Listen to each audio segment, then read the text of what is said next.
عمل سے زندگی بنتی ہے، جنت بھی جہنم بھی۔ یہ خاکی اپنی فطرت میں نہ نوری ہے نہ ناری ہے۔ اس کو صرف اور صرف ایک چیز چاہیے، اور وہ چیز ہے کل سے بہتر آج اور آج سے بہتر کل کی دوڑ۔ ہمارا زندگی میں آنے کا مقصد کیا ہے؟ اللہ رب العالمین قرآن میں پتہ ہے کیا کہتے ہیں مجھے اور آپ کو؟ یا ایھا الذین آمنوا کونوا انصار اللہ۔ آپ دیکھیے تو صحیح کہ آپ اور میں کس تنظیم سے وابستہ ہیں جس کا اتنا بڑا دعویٰ ہے کہ وہ فریضہ اقامت دین کی تحریک ہے۔ وہ مصطفیٰ عمران شوکت، وہ جس کی رگو پے میں فریضہ اقامت دین سرایت کر گیا تھا، وہ خبیب رضی اللہ تعالیٰ عنہ کو بھول تو نہیں گئے ہیں نا، جو بدر کے بعد قریش مکہ کو نہتے ہاتھ لگ گئے تھے، اور صرف جرم یہ تھا کہ کہتے تھے کہ نظام بدل ڈالو، اس دین کو اختیار کر لو۔ بھی مہربان صلی اللہ علیہ وسلم قیامت والے دن اللہ کی بارگاہ میں یہ شکوہ کریں گے، یہ شکایت کریں گے، میرے اور آپ کے خلاف یہ مقدمہ پیش کریں گے۔ آپ اپنی لائف کو اس طرح سے پلان کریں گے کہ اس میں اول حیثیت آپ کو اس مقصد کے لیے ہو، اس مقصد کو دی ہوئی ہو آپ نے، کہ جس کے لیے اللہ تعالیٰ نے مجھے اور آپ کو اس دنیا میں بھیجا تھا۔ نوجوانوں کا معاشرے میں کتنا اہم کردار ہوتا ہے۔ مجھے اور آپ کو اپنے رب کو راضی کرنے کی ضرورت ہے۔ اس مقصد سے اپنے آپ کو وابستہ کر لے، پھر قرآن اور نماز سے خود کو آراستہ کر لے۔ وَاسْتَعِینُوا بِالصَّبْرِ وَالصَّلَاةِ کا عملی مظہر بن جائیں۔ آپ کو آج کے معاشرے کے نوجوانوں کا سینٹر آف گریویٹی اور سینٹر آف اٹینشن بننا ہے۔ نماز اور قرآن سے خود کو پختہ کیجیے۔ آپ اور میں جب قرآن کو پڑھیں، جب قرآن سے طاقت حاصل کریں، نماز سے طاقت حاصل کریں، وَاسْتَعِینُوا بِالصَّبْرِ وَالصَّلَاةِ کا عملی مظہر بنیں۔ الحمدللہ رب العالمین والصلاة والسلام علی احمد الامین وأهل بيته الطاهرين وعلى آله وصحبه أجمعين ومن اتبعهم بإحسان إلى يوم الدين أما بعد فأعوذ بالله من الشيطان الرجيم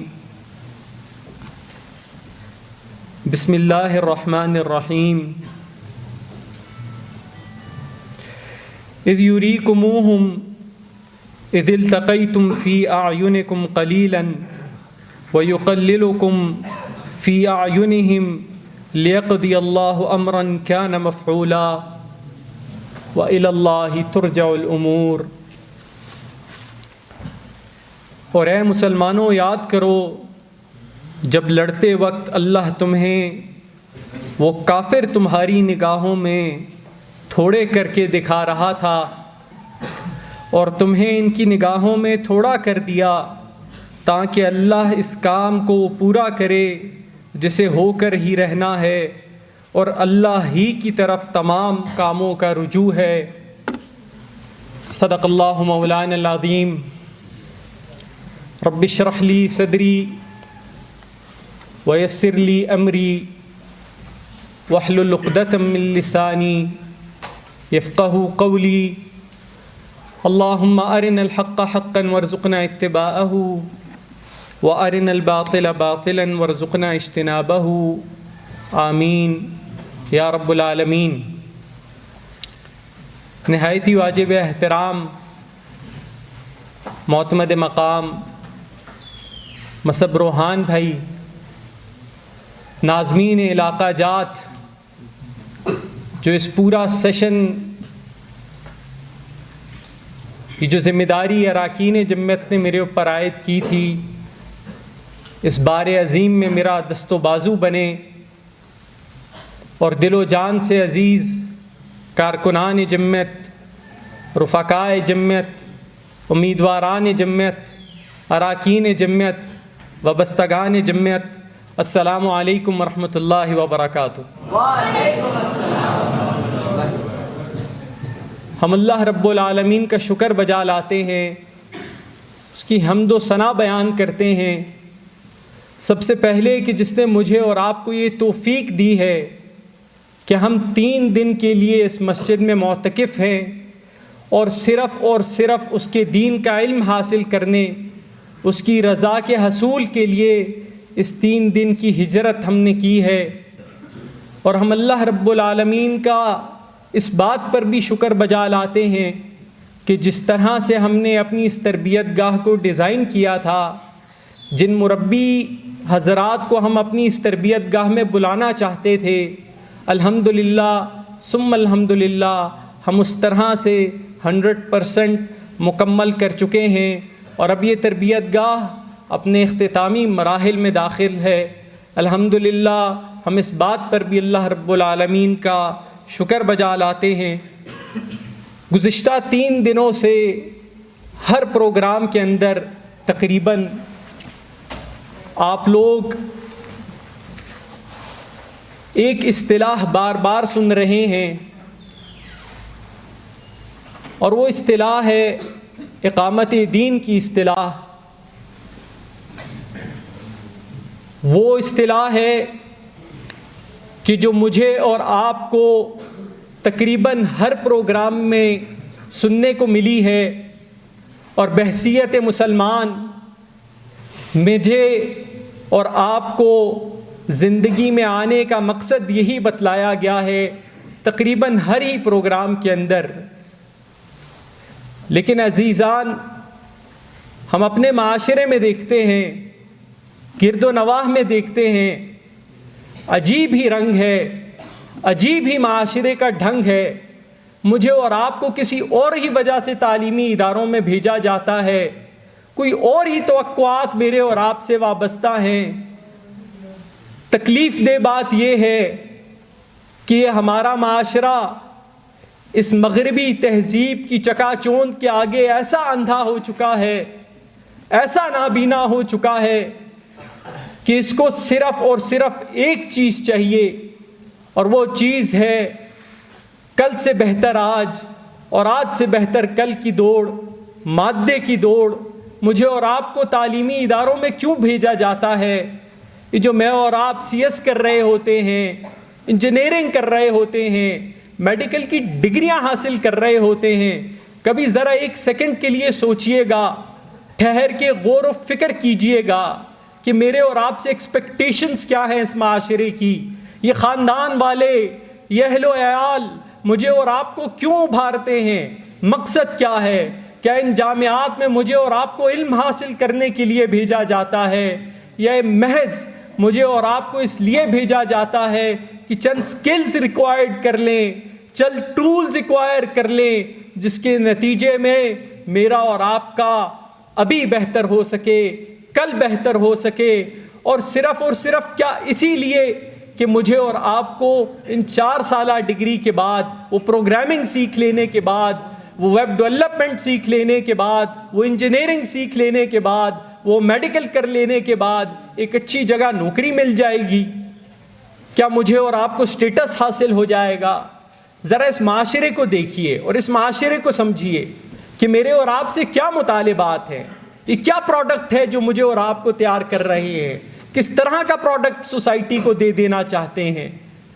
یہ چاہتے ہیں کہ میں اور آپ جائیں اس 4 سالہ یا 5 سالہ ڈگری کے بعد ایک اچھی سی نوکری کریں، ہر کوئی مجھے اور آپ کو بابو کہہ کر پکارے اور صاحب بہادر کہہ کر پکارے،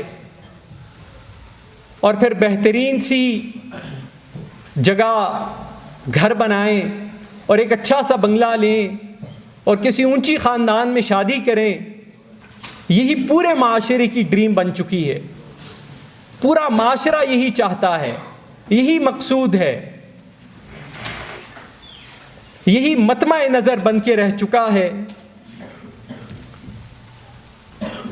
لیکن ہم اسلامی جمعیت طلبہ کے وابستگان جو یہ سمجھ چکے ہیں کہ ہمارا زندگی میں آنے کا مقصد کیا ہے، یہ قافلہ سخت جان جس کو یہ انڈرسٹینڈنگ ہو چکی ہے ان گزشتہ 3 دنوں کے اندر کہ میں اس زندگی میں اس لیے بھیجا گیا تھا کہ میرا اس زندگی میں آنے کا مقصد یہ تھا کہ میں اللہ رب العالمین کے دین کو اپنے اس 6 فٹ کے جسم پر قائم کروں گا، اس معاشرے پہ اس دین کو قائم کرنے کی جد و جہد کروں گا، اور اللہ رب العالمین کے دین کو اس معاشرے پر غالب کر کے دم لوں گا۔ اور ذرا دیکھیے تو صحیح کہ قرآن مجھے اور آپ کو کیا کہتا ہے۔ برادران، ہم قرآن کو پڑھتے نہیں ہیں، اس پہ غور و فکر اور تفکر اور تدبر نہیں کرتے ہیں، وہ جو قرآن کا میرے اور آپ سے مطالبہ ہے وہ جو اللہ رب العالمین کی آپ سے اور میرے سے توقع ہے. اللہ رب العالمین قرآن میں پتہ ہے کیا کہتے ہیں مجھے اور آپ کو؟ یا ایھا الذین آمنوا کونوا انصار اللہ. اے لوگو جو ایمان لائے ہو، اے اسلامی جمعیت طلبہ والو جو کہتے ہو کہ یا ایھا الذین آمنوا آمنو، کہ اے لوگو جو ایمان لائے ہو ایمان لاؤ. اے اسلامی جمعیت طلبہ والو جو بہت بڑا دعویٰ کرتے ہو کہ یا ایھا الذین آمنوا ادخلوا فی السلم کافہ، اپنے آپ کو اصحاب کہف سے تشبیہ دیتے ہو اور یہ کہتے ہو کہ تم آج کے دور کے اصحاب کہف ہو. اللہ رب العالمین کی میرے اور آپ سے توقع ہے، میرے اور آپ سے تقاضا ہے، میرے اور آپ سے یہ ڈیمانڈ ہے کہ اے لوگوں جو ایمان لائے ہو کونوا انصار اللہ، اللہ کے مددگار بن جاؤ. یہ وہ اقامت دین کی فکر ہے، یہ وہ آپ کا اللہ رب العالمین کا آپ سے اور مجھ سے مطالبہ ہے. اور ذرا دیکھیے تو صحیح، میں اقامت دین کی گہرائی میں نہیں جانا چاہتا ہوں. میرا خیال سے اب تک آپ سب ساتھیوں کو پتہ چل گیا ہوگا کہ دین کسے کہتے ہیں. نظام زندگی ہوتا ہے اور ہر واک آف لائف میں اس کا انفلوئنس ہوتا ہے. پالیٹکس بھی اس کے حساب سے ہوگی، ایجوکیشن بھی اس کے حساب سے ہوگی، رسم و رواج بھی وہ قائم کرے گا، عبادات بھی اسی طرح کی ہوں گی. یہ پورا سوشل سٹرکچر اس کے تحت آ جائے گا. آپ دیکھیے تو صحیح کہ آپ اور میں کس تنظیم سے وابستہ ہیں جس کا یہ اتنا بڑا دعویٰ ہے کہ وہ فریضہ اقامت دین کی تحریک ہے. اور یہ فریضہ اقامت دین کی تحریک جو 1947 سے شروع ہوئی، 23 دسمبر سے شروع ہوئی. مجھے مصطفیٰ عمران شوکت بھائی کی شہادت کا واقعہ یاد آ رہا ہے اور اس موقع پر میں اس کا تذکرہ کرنا چاہوں گا. وہ فرد جس کی رگ و پے میں اقامت دین کی فکر سرایت کر گئی تھی، جس نے اپنی زندگی کے جینے اور مرنے کا مقصد اقامت دین کو بنا لیا تھا. 71 کے اندر یہ ڈھاکہ کے دوسرے ناظم تھے اور ڈھاکہ کے پہلے ناظم عبد المالک شہید، اور یہ ڈھاکہ جمعیت کو یہ اعزاز ہے کہ اس کے بعد دیگرے 3 ناظمین شہید ہوئے ہیں. عبد المالک، شاہ جمال اور مصطفیٰ عمران شوکت بھائی. اور مصطفیٰ عمران شوکت بھائی جس کو 71 کے اندر دوسری شہادت کے بعد جب یہ ناظم بنے، دفتر جمعیت پر حملہ ہوا، زخمی کیے گئے، ہسپتال لے کے گئے ان کے ساتھی، اور پھر ہسپتال سے مکتی باہنی والوں نے اٹھایا اور ڈھاکہ کے ایک پل پر لے کر گئے اور اس پل پہ لے کر جا کے ان سے صرف یہ کہتے تھے کہ تم صرف اتنا کہہ دو کہ پاکستان مرد آباد اور جیے بنگلہ کا نعرہ لگا دو. لیکن وہ مصطفیٰ عمران شوکت، وہ جس کی رگ و پے میں فریضہ اقامت دین سرایت کر گیا تھا، وہ جو جانتا تھا کہ ہم کس لیے برپا کیے گئے ہیں، وہ جس کو یہ بھی معلوم تھا کہ پاکستان کا مطلب کیا، لا الہ الا اللہ، اور جس کو یہ بھی معلوم تھا کہ اسلامی جمعیت طلبہ معرض وجود میں اس لیے آئی تھی کہ اس نے کل کے معماروں کو، آپ کو اور مجھے، جنہوں نے تسخیر جہاں اور تعمیر جہاں کا کردار ادا کرنا ہے، ان کو اسلامائز کرنا ہے، فریضہ اقامت دین سے سرشار کرنا ہے. اس مصطفیٰ عمران شوکت بھائی کو مکتی باہنی جسم پر بلیڈ سے کٹ لگاتے تھے اور بارہا ایک ہی بات کہتے تھے کہ جیے بنگلہ کا نعرہ لگا دو، پاکستان مرد آباد کا نعرہ لگا دو. لیکن وہ میرا اور آپ کا بھائی، وہ اس محاذ پر صرف اسی لیے ڈٹا رہا کہ فریضہ اقامت دین اس کے جسم میں سرایت کر گیا تھا. اور حیران کن بات یہ ہے کہ وہ اکیلے اٹھائے گئے تھے. اور اس واقعے کو پڑھیے گا, اس واقعے میں بہت کچھ ہے جو میں نہیں بتا سکتا. جس طرح کی اذیتیں انہیں دی گئیں, جب انہوں نے پانی مانگا تو انہیں پانی نہیں دیا گیا, اور پھر آخری دفعہ کہا کہ جی یہ بنگلہ کا نعرہ لگاؤ, اور پھر مصطفیٰ عمران شوکت بھائی نے جب اس پہ بھی منع کیا تو اسی بلیڈ سے ان کا سینہ چاک کیا گیا. زندہ انسان کا دھڑکتے دل کو ہاتھ اندر ڈال کر باہر کھینچ لیا گیا. زندہ انسان کا.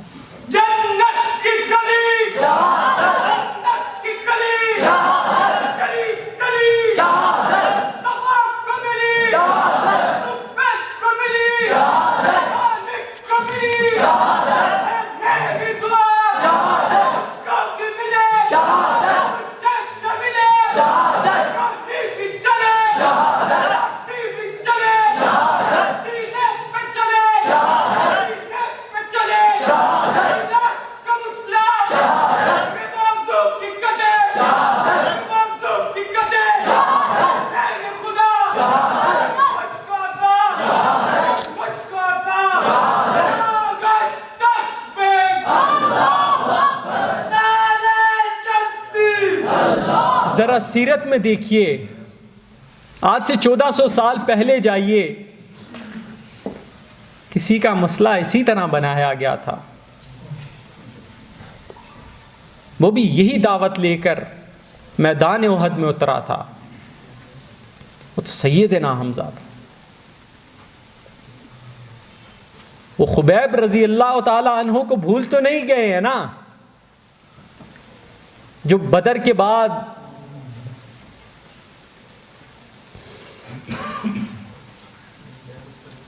قریش مکہ کو نہتے ہاتھ لگ گئے تھے, اور صرف جرم یہ تھا کہ کہتے تھے کہ نظام بدل ڈالو, اس دین کو اختیار کر لو, کہ اس دین کو جب تم اختیار کرو گے,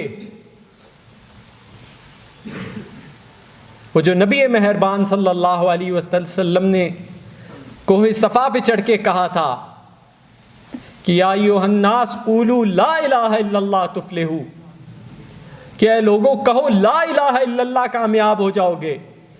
اور اس کی بات یہاں تک نہیں رکتی ہے, کہتے ہیں کہ لا الہ الا اللہ کہو گے کامیاب ہو جاؤ گے, عرب میں تمہیں حکومت مل جائے گی, عجب تمہارے زیر نگی آ جائیں گے, اور عجم تمہیں جزیہ دیں گے. یہی بات خبیب کہتے تھے.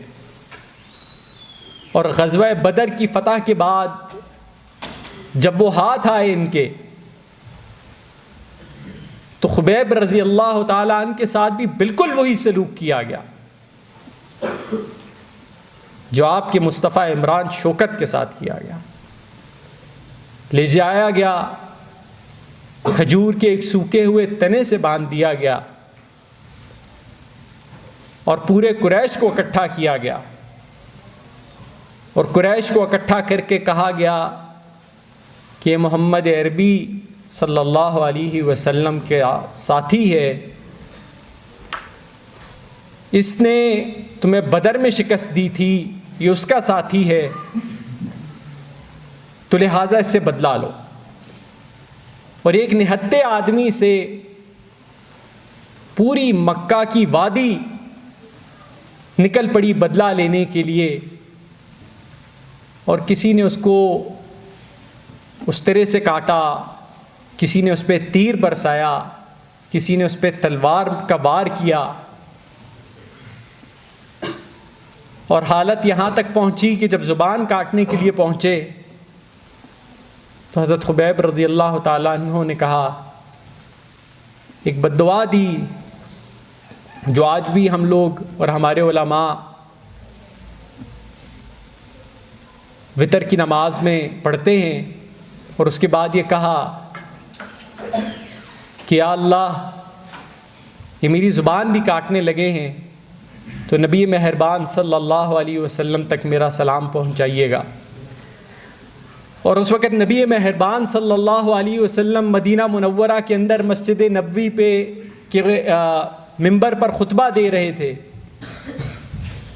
اور نبی کریم صلی اللہ علیہ وسلم نے اس سلام کا جواب دیا، اور پھر صحابہ کو اس سے آگاہ کیا کہ خبیب کو کس طرح قتل کیا گیا ہے۔ تو برادران عزیز، میں اور آپ اتنے بڑے دعوے کرتے ہیں اور ان لوگوں سے خود کو منسوب کرتے ہیں۔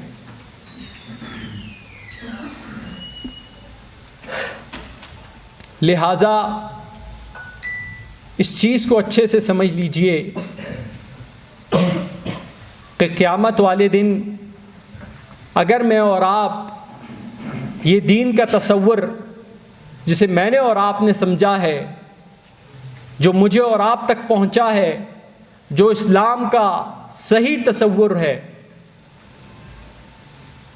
اگر اس پر میں اور آپ اپنی پوری زندگی کا میپ ڈرا نہیں کرتے ہیں، اگر میری اور آپ کی زندگی کا مقصد صرف اور صرف مادے کا ڈھیر ہے اکٹھا کرنا، اور ڈگریاں اس وجہ سے حاصل کر لینا کہ بڑی گاڑیاں رکھنی ہے اور بڑے بنگلے بنانے ہیں اور بہترین اور اونچی جگہ پر شادی کرنی ہے، تو نبی مہربان صلی اللہ علیہ وسلم قیامت کے دن میرا اور آپ کا گریبان پکڑیں گے۔ وہ جو حدیث میں آیا ہے نا کہ سحقن سحقن من غیر آبادی، سحقن سحقن من بدل آبادی، یہ کیا ہے؟ یہ کیا آپ کو لگتا ہے یہ صرف نماز کے لیے ہے کہ وہ نماز یوں کر کے پڑھتا ہے، وہ ہاتھ چھوڑ کے پڑھتا ہے، وہ پر باندھ کے پڑھتا ہے؟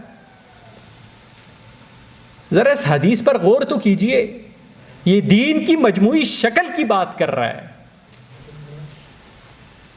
کہ وہ لوگ جنہوں نے میری دین کی شکل کو بگاڑ دیا ہے، وہ جو لوگ آج اسلام کو محض نمازوں تک موقوف کر کے بیٹھے ہوئے، اور حالت تو یہ ہے برادران کہ میں اور آپ اس میں بھی ماشاءاللہ کاروائی ڈال دیتے ہیں،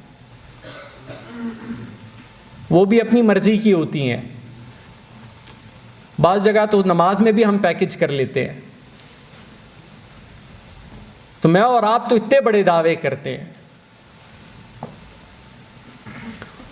اور پھر وہ قرآن میں جو شکوہ آیا ہے، وہ جو قرآن میں اللہ کے نبی صلی اللہ علیہ وسلم کے بارے میں سورہ فرقان کی آیت ہے کہ وقال الرسول یا ربی ان قوم اتخذوا هذا القرآن مہجورا،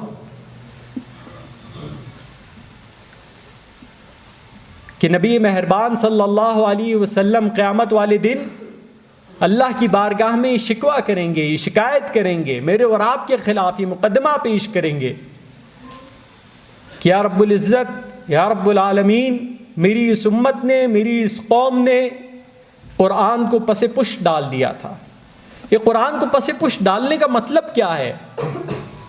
ختم تو آج بھی پڑھا جاتا ہے، بڑا ٹکا کے پڑھا جاتا ہے، بلکہ ہر جمعرات کو ہو رہا ہوتا ہے۔ وہ مسنگ لنک کہاں پر ہے جس پر مجھے اور آپ کو مقدمہ ہونا ہے، میرے اور آپ پر؟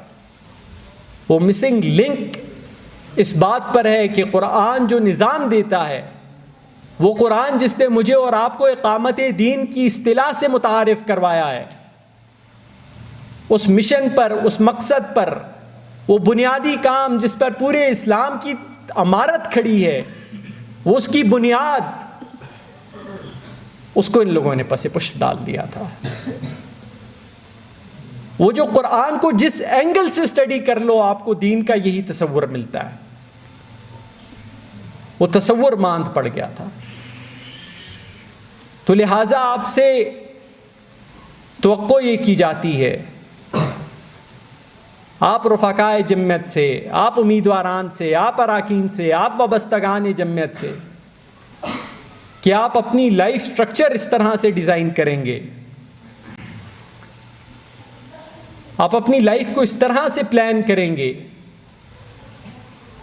کہ اس میں اول حیثیت آپ کو اس مقصد کے لیے ہو، اس مقصد کو دی ہوئی ہو آپ نے کہ جس کے لیے اللہ تعالیٰ نے مجھے اور آپ کو اس دنیا میں بھیجا تھا، اور وہ مقصد فریضہ اقامت دین ہے۔ اور اس چیز کو بھی سمجھ لیجئے کہ نوجوانوں کا معاشرے میں کتنا اہم کردار ہوتا ہے.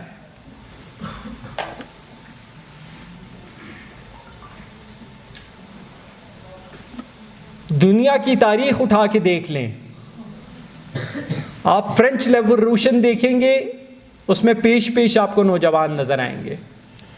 آپ ایج آف انلائٹمنٹ دیکھیں گے, اس میں آپ کو پیش پیش نوجوان نظر آئیں گے. آپ رینیسانس کو دیکھیں گے, اس میں آپ کو پیش پیش نوجوان نظر آئیں گے. آپ رشین ریولوشن کو دیکھیں گے, اس میں آپ کو پیش پیش نوجوان نظر آئیں گے.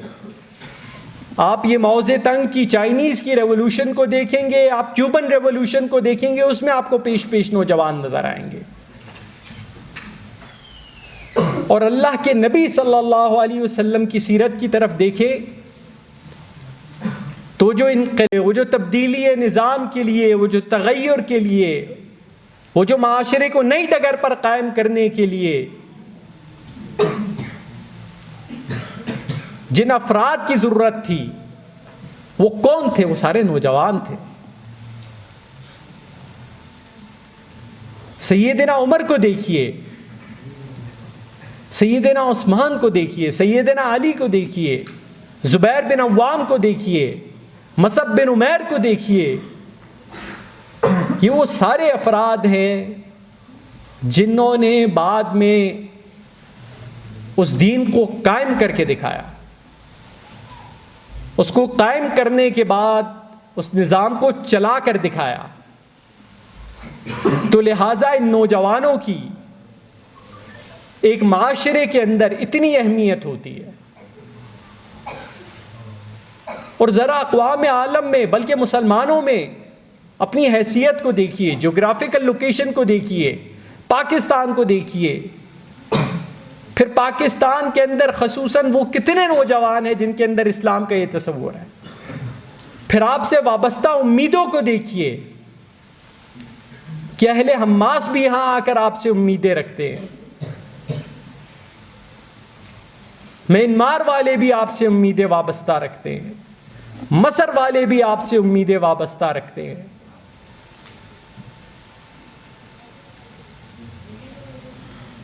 آپ کو اس چیز کو انڈرسٹینڈ کرنا ہوگا اور اس پر آپ کو شرح صدر رکھنا ہوگا کہ جب تک آپ اپنی لائف کا روڈ میپ اس طرح سے ڈیزائن نہیں کریں گے, یہ مسلمان جو آج پستی اور زوال کا شکار ہیں, یہ جو اسلام آج مظلوم ہے, محکوم ہے, مجبور ہے, لاغر ہوا ہے, اس کی تقدیر بدلنے کے لیے جبرائیل علیہ السلام نہیں اتریں گے. مجھے اور آپ کو کرنی ہے یہ ذمہ داری. ورنہ اللہ رب العالمین قرآن میں 2 اور 2 4 کی طرح کہتے ہیں, وَيَسْتَبْدِلْ قَوْمًا غَيْرَكُمْ, کہ میں بدل دوں گا, نئی قوم لے آؤں گا, میں بہت بے نیاز ہوں, تمہاری ضرورت نہیں ہے, تمہیں میری ضرورت ہے. مجھے اور آپ کو اپنے رب کو راضی کرنے کی ضرورت ہے. کیا اس سے بڑا بھی کوئی مقصد ہو سکتا ہے کہ یا الہ العالمین, جس زمانے میں میں پیدا ہوا تھا, جس صدی میں میں پیدا ہوا تھا, تیرے دین کو مظلوم پایا تھا, مجبور پایا تھا, محکوم پایا تھا, اپنی پوری ایسنس کے ساتھ, اپنے پورے آب و تاب کے ساتھ, وہ اس پورے اقوام عالم میں کسی ایک جگہ پہ بھی موجود نہیں تھا. میں نے تہیہ کیا تھا کہ اپنی جوانی تیرے دین کے نام کروں گا, کہ میں پیچھے نہیں ہٹوں گا, میں ڈٹ کے کھڑا رہوں گا, میں باطل کی آنکھوں میں آنکھیں ڈال کے اس کا مقابلہ کروں گا. سید مودودی کا پورا لٹریچر پڑھ کے دیکھ لیجئے, اسی پہ مجھے اور آپ کو ابھارتا ہے. یہی اور میرے اور آپ سے تقاضا کرتا ہے کہ تم کیسے مسلمان ہو, تمہیں کیا ہو گیا ہے کہ تمہارا نبی, وہ خاتم النبیین, وہ جسے دین دے کر بھیجا گیا تھا، وہ جسے نظام دے کر بھیجا گیا تھا، تاکہ لیظہرہ علی الدین کلہ وکفی باللہ شہیدا، کہ وہ تمام ادیان پر اس اسلام کو غالب کرے. اور اللہ کہہ رہا ہے کہ اس کی گواہی کے لیے میں ہی کافی ہوں. یہ ہو کے رہے گا کس زمانے کے اندر میں اور آپ یہ تہیہ کر لیں، اس مقصد سے اپنے آپ کو وابستہ کر لے، پھر قرآن اور نماز سے خود کو آراستہ کر لے، وَاسْتَعِینُوا بِالصَّبْرِ وَالصَّلَاةِ کا عملی مظہر بن جائیں. اسی کے نتیجے میں وہ چیز، وہ رب تعالیٰ کے آگے جواب، وہ نبی مہربان صلی اللہ علیہ وسلم کا سامنا، یہی شہدائے جمعیت، کیا ان سے ملاقات نہیں ہوگی ہماری؟ کیا ہم سے نہیں پوچھیں گے کہ کیا کر کے آئے ہو؟ کیا نبی مہربان صلی اللہ علیہ وسلم جام کوثر لیے حوض کوثر پہ نہیں کھڑے ہوں گے؟ یا تو کارکنان جمعیت ان سب کا انکار کر دیجئے اور پھر کیجئے جو مرضی آئے گا. اگر اس سب کو مانتے ہیں اور اس سب کو تسلیم کرتے ہیں تو پھر اس بلند مقصد کو اختیار کیجئے کہ اس سے زیادہ بلند تر کوئی مقصد ہو نہیں سکتا ہے. پھر انفروا ثقالا کی صورت میں جو بھی ہے، جیسا بھی سر و سامان ہے، نکلیے اللہ کے راستے میں.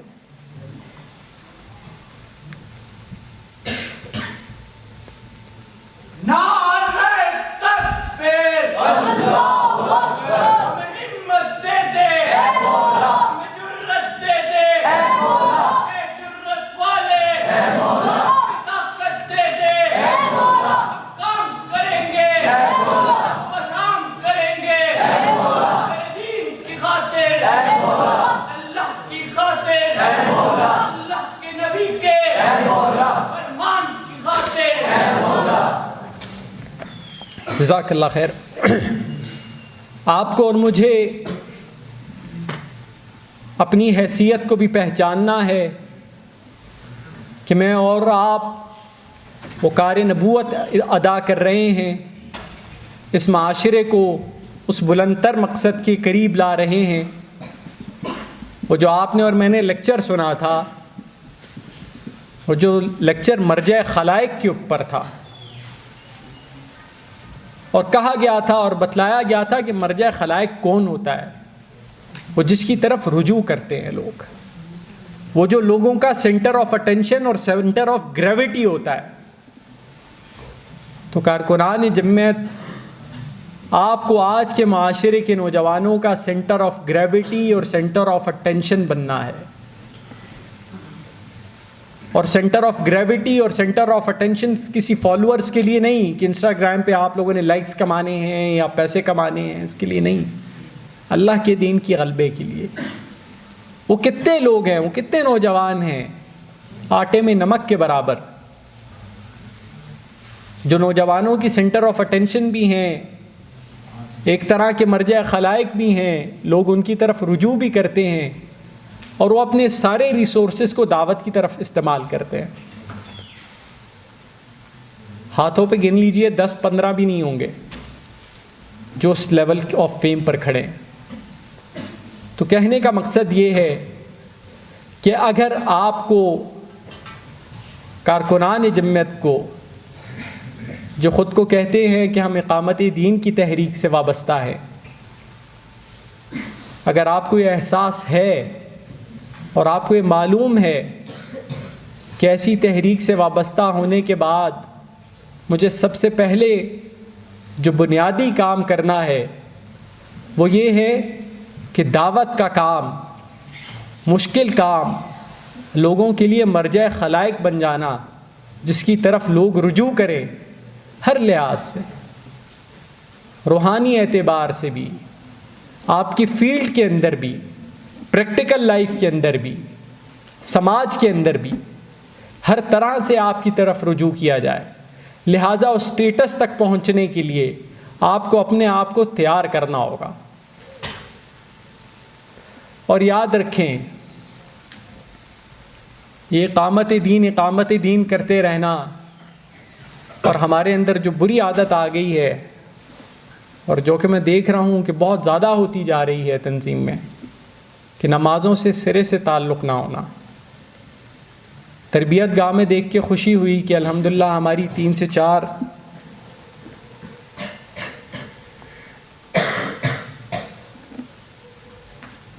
تربیت گاہ میں دیکھ کر خوشی ہوئی کہ ہماری 3 سے 4 صفیں جو ہیں الحمدللہ ثم الحمدللہ نمازیوں سے بن جاتی تھیں، اور ہمارے ساتھی عموماً اکثر بڑی تعداد میں نماز پڑھتے رہے ہیں. لیکن یہ جو آج آپ کو 3 دن یہاں پر ماحول ملا ہے، اس ماحول کو ادھر ہی چھوڑ کر اور ہاتھ جھاڑ کے نہیں چلے جانا ہے. اس ماحول کو اپنے ساتھ گھر لے کر جانا ہے.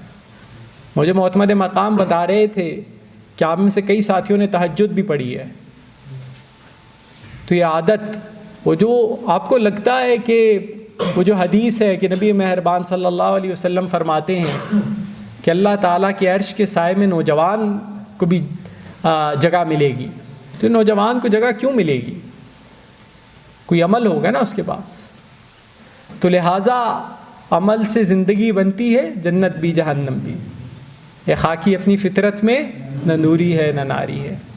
تو لہٰذا اس چیز کو سمجھیے کہ اگر آپ کا عمل اس پختگی پر نہیں ہے، اگر آپ یہاں کا ماحول اپنے گھر نہیں لے کر جا رہے ہیں، آپ انفرادی زندگی میں اپنی نماز قائم نہیں کر رہے ہیں، نماز جماعت کے ساتھ ادا نہیں کر رہے ہیں، وقت کی پابندی نہیں کر رہے ہیں، ان الصلاۃ کانت علی المؤمنین کتابا موقوتا، کہ مومنین کے اوپر نماز تو ایک مقررہ وقت پر ہے، اور پھر قرآن سے تعلق نہیں ہے، تو اقامت دین کا کام نہیں کر سکتے ہیں.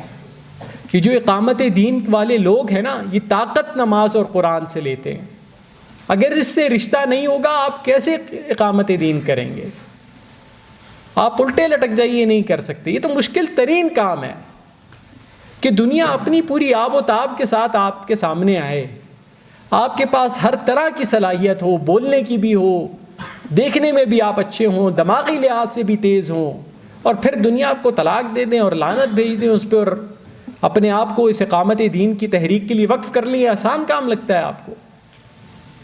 آپ کو لگتا ہے کہ نماز اور قرآن کے رشتے کے بغیر ممکن ہے؟ کر لیجئے. نفاق کے علاوہ کچھ بھی نہیں ہوگا. جب تک جمعیت میں ہے ایک ڈھونگ بنا ہوا ہوگا، اور اس کے بعد کچھ بھی نہیں ہوگا. تو یہ نماز اور قرآن سے خود کو پختہ کیجئے. اور وہ جو قرآن میں، بس ایک واقعہ سنا کر آپ ساتھیوں سے اجازت چاہوں گا.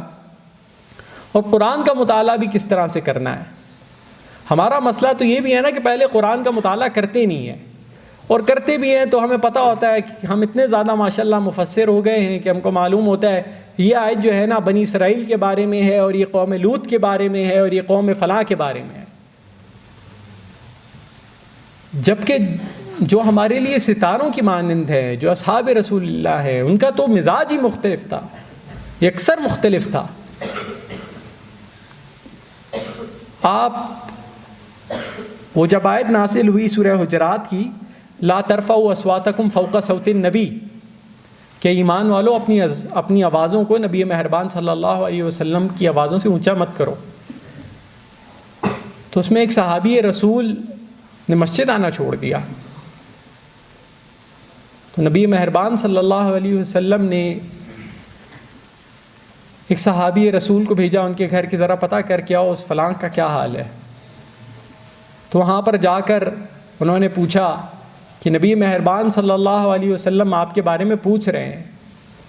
تو جواب میں انہوں نے کہا کہ انا فی اسوأ حال حبطت اعمال، میں تو بہت برے حال میں ہوں، میری حالت بہت خراب ہے کہ میرے سارے اعمال ضائع ہو گئے. تو صحابی رسول نے پوچھا کہ کیا ہو گیا، ایسا کیا کر لیا ہے کہ سارے اعمال ضائع کر بیٹھے ہو؟ تم تو ہمیشہ نبی مہربان صلی اللہ علیہ وسلم کے ساتھ بیٹھا کرتے تھے، تم تو اصحاب صفہ میں سے ہو، پھر ایسے کیوں کہہ رہے ہو؟ تو جواب میں وہ آیت سناتے ہیں کہ لا ترفعوا اصواتکم فوق صوت النبی، کہ اپنی آوازوں کو نبی مہربان صلی اللہ علیہ وسلم کی آوازوں سے بلند نہیں کرو، کہ ایسا نہ ہو کہ تمہارے سارے کے سارے اعمال ضائع ہو جائیں۔ اور پھر نبی مہربان صلی اللہ علیہ وسلم کو وہ جا کے بتاتے ہیں کہ ماجرا کچھ ایسا ہے۔ تو آپ کو یہ واقعہ سنانے کا مقصد یہ ہے کہ آپ اور میں جب قرآن کو پڑھیں، جب قرآن سے طاقت حاصل کریں، نماز سے طاقت حاصل کریں، وَاسْتَعِینُوا بِالصَّبْرِ وَالصَّلَاةِ کا عملی مظہر بنے، تو قرآن کی ایک ایک آیت کو اپنے اوپر نافذ کر کے دیکھ رہے ہوں، تطبیق کر رہے ہوں، ریلیٹ کر رہے ہوں اپنے آپ کو اس سے۔ اگر یہ کام نہیں کریں گے تو میں آپ کو یقین سے کہتا ہوں، قرآن سے، نماز سے مدد حاصل نہیں کریں گے، تقویت نہیں لیں گے، تو اقامت دین کا رستہ تو بہت مشکل رستہ ہے، تھکا دینے والا رستہ ہے، بہت لمبا رستہ ہے، کالی داڑیاں سفید ہو جاتی ہیں اس رستے میں اگر اس سے رشتہ ناتا نہیں ہوگا۔ اور نبی مہربان صلی اللہ علیہ وسلم کا تو حال ہی کچھ اور تھا نا، وہ جو میرے اور آپ کے لیے مرجع خلائق ہیں، اسوہ حسنہ ہیں، ان کا حال تو یہ تھا کہ وہ جب نماز اور قرآن کی باری آتی تھی تو پوری کی پوری داڑھی تر ہو جایا کرتی تھی آنسو سے۔ صحابہ کا خود اپنا عمل یہ تھا۔ امام نووی رحمۃ اللہ علیہ جو ہے وہ کہتے ہیں، یہ لوگ جو قرآن بلکہ اپنے بارے میں خود کہتا ہے وَإِذَا تُتْلَىٰ عَلَيْهِمْ آيَاتُنَا خَرُّوا سُجَّدًا وَبُكِيًّا، کہ جب ہماری آیتوں کی تلاوت ہوتی ہے تو ان کا حال یہ ہوتا ہے کہ وہ سجدے میں روتے ہوئے گڑ گڑاتے ہوئے گر پڑتے ہیں۔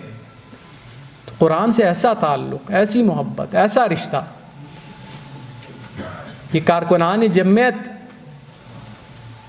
وابستگان جمعیت جو خود کو فریضہ اقامت دین کی تحریک سے متعلقہ سمجھتے ہیں، اس کا بنیادی مقصد اور مشن سمجھتے ہیں، ان کے لیے آخری درجے میں ضروری ہے۔ یہ نہیں ہوگا تو یہ میرے اور آپ کے لیے ممکن نہیں ہوگا۔ اللہ رب العالمین سے دعا ہے کہ مجھے اور آپ کو اپنے مقصد زندگی یعنی فریضہ اقامت دین پر ساری عمر قائم اور دائم رہنے میں استقامت عطا فرمائے۔ جو کچھ ہم نے یہاں پر 3 دن سیکھا، سنا، سمجھا، اس پر عمل کرنے کی توفیق عطا فرمائے۔ اللہ رب العالمین ہم سے راضی ہو جائے۔ جزاکم اللہ خیر، وما علینا الا البلاغ المبین۔